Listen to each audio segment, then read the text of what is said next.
Поздравляем спортсменов, участников международного поединка. Титульный бой за пояс из категории до 61 килограмма слева от меня. Боец в синем углу.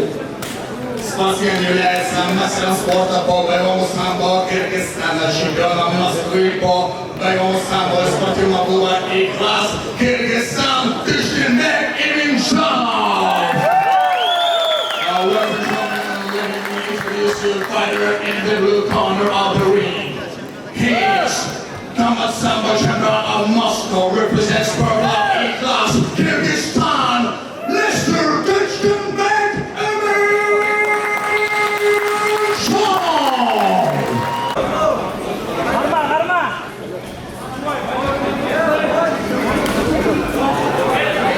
Ya 17%.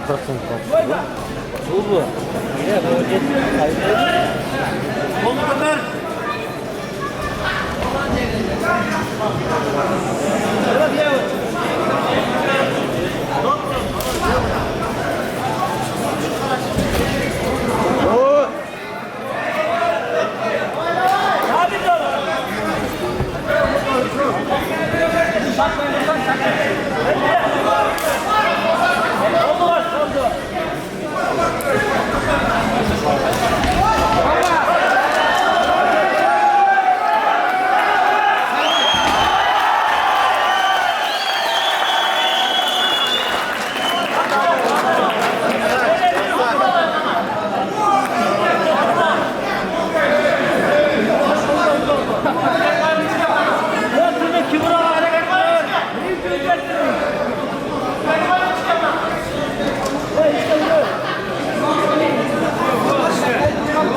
Итак, для награждения приглашается вице-президент Кыргыз-Биринчи Олан Кошматов.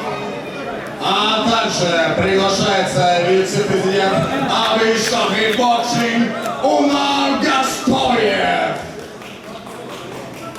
И меценат и почетный член ОФ Султанов Ильяс Черкесович.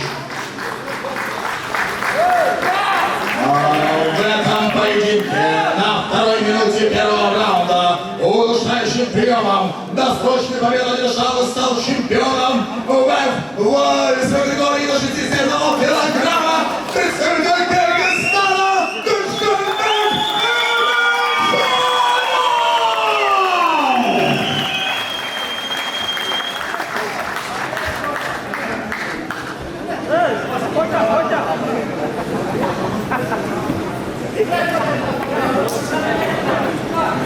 Давайте общее фото, пока все здесь.